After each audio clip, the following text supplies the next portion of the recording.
Assalamualaikum warahmatullahi wabarakatuh. Kami dari kelompok 1 yang beranggotakan yaitu saya sebagai ketua bintang dan anggota saya yaitu Kalia, Faik, dan Aureli. Pada kali ini kelompok 1 akan menjelaskan 4 fenomena alam. Yang pertama yaitu kebakaran liar, yang kedua gempa bumi, yang ketiga laut merah, dan yang keempat petir vulkanik.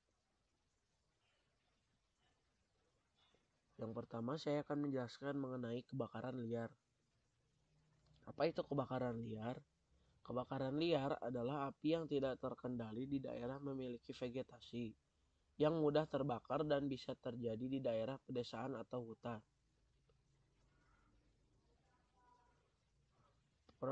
Proses terjadinya kebakaran liar terjadi ketika semua elemen yang diperlukan dalam penyulutan api dikumpulkan di area yang rentan.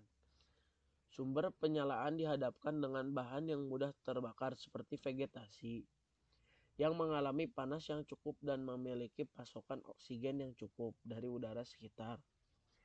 Kadar air yang tinggi biasanya mencegah penyulutan dan memperlambat perambatan, karena suhu yang lebih tinggi diperlukan untuk menguapkan air di dalam material dan memanaskan material mencapai titik api. Penyebab langsung yang paling umum dari manusia terhadap api adalah pembakaran, rokok yang dibuang, busur kabel listrik seperti yang dideteksi oleh pemetaan busur, dan percikan dari peralatan. Penyulutan kebakaran hutan liar melalui kontak dengan pecahan peluru senapan yang panas juga dimungkinkan dalam kondisi yang tepat. Kebakaran hutan juga dapat dimulai di masyarakat yang mengalami perladangan berpindah, yaitu ketika tanah dibuka dan ditanami dengan cepat hingga tanah kehilangan kesuburannya, dan dilakukannya pembersihan dengan cara menebang serta membakar lahan. Ini contoh akibat kebakaran liar. Berikut informasi mengenai kebakaran liar yang bisa saya sampaikan. Saya Kalia dari kelas 8 Bright. Pada kali ini saya akan menjelaskan fenomena gempa bumi. Gempa bumi adalah getaran atau getar-getar yang terjadi di permukaan bumi akibat pelepasan energi dari dalam secara tiba-tiba yang menciptakan gelombang seismik.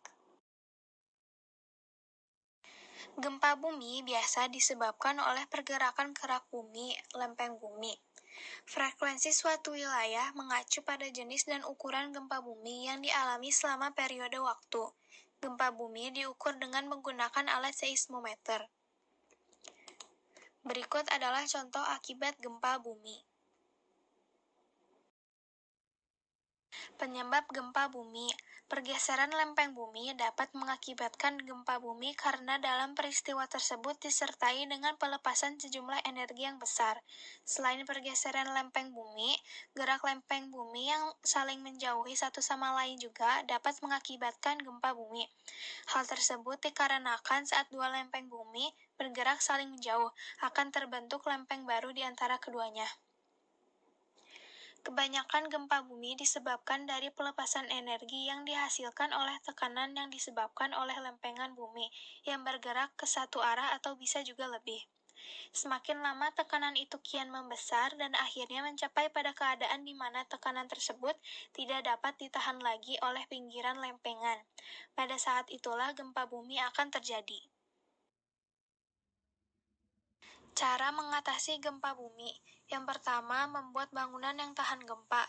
Yang kedua, mengatur kembali tata letak rumah. Dan ketiga, mencegah jatuhnya barang-barang berat. Berikut informasi mengenai gempa bumi yang bisa saya sampaikan.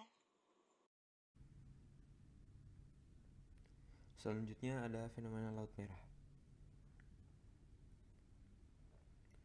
Fenomena ini sebenarnya terjadi karena dipicu oleh ledakan sejumlah rhodophyta, yaitu jenis alga yang berwarna merah.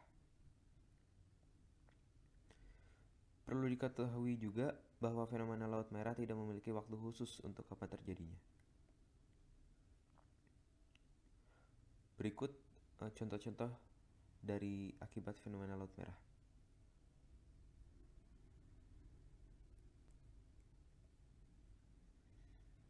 Lalu di sini ada penyebab dan akibat dari fenomena laut merah. Fenomena ini bisa terjadi dikarenakan ada ganggang kecil yang menyebar tak terkendali dan membuat air berwarna merah. Ganggang ini memiliki racun yang membinasakan mamalia laut, burung, penyu, dan hewan yang memangsanya.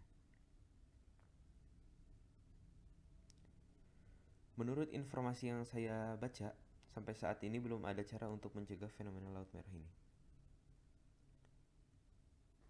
Mungkin itu saja yang bisa saya sampaikan. Terima kasih.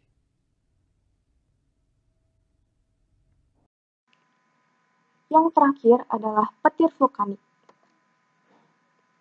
Pengertiannya adalah petir vulkanik merupakan fenomena terbentuknya petir atau kilat pada proses erupsi gunung berapi. Fenomena ini terjadi pada beberapa erupsi gunung berapi yang memiliki awan vulkanik, yakni kumpulan gas dan abu vulkanik yang tebal. Menurut data dari kompas.com, terjadinya petir vulkanik itu ada 3 tahapan. Tahap pertama adalah pembentukan ion atau atom bermuatan.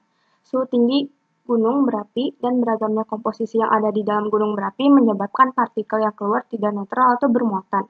Muatan tersebut dapat berupa muatan positif dan negatif yang terdapat pada awan vulkanis. Tahap kedua adalah pemisahan muatan positif dan negatif pada jarak tertentu. Setiap atom memiliki perbedaan massa dengan atom lainnya, begitu juga dengan molekul. Hal ini penting karena menjadi perbedaan karakteristik dalam atom. Tahap terakhir yaitu yang ketiga, terjadinya petir karena perbedaan tegangan. Ion-ion yang terpisah menyebabkan terjadinya perbedaan tegangan pada awan vulkanik. Saat perbedaan tegangan mencapai jumlah yang besar, terjadilah petir vulkanik. Penyebab terjadinya petir vulkanik adalah, menurut teori dari peneliti, bahwa asap vulkanik dan ledakan batuan serta magma yang cepat dianggap menciptakan tegangan listrik yang mirip dengan petir. Batu dan magma yang memiliki muatan positif berterbangan ke asap abu vulkanik yang bermuatan negatif, sehingga menyebabkan terjadinya petir. Kapan dan di mana sih terjadinya? Petir vulkanik terjadi saat gunung berapi meletus dan ada penumpukan listrik statis di dalamnya. Bisa terjadi di 2 tempat, yaitu di dekat tanah di dalam awan abu atau di langit berdekatan dengan stratosfer di dalam asap vulkanis. Di sini ada dalil yang ingin kami sampaikan berkaitan dengan fenomena alam, yang memiliki arti telah tampak kerusakan di darat dan di laut disebabkan karena perbuatan tangan manusia. Allah menghendaki agar mereka merasakan sebagian dari akibat perbuatan mereka, agar mereka kembali ke jalan yang benar. Surah Ar-Rum ayat 41. Ini sudah di ujung dari penjelasan kami. Semoga ilmunya bermanfaat. Mohon maaf bila ada kesalahan. Sekian dari kami. Wassalamualaikum warahmatullahi wabarakatuh.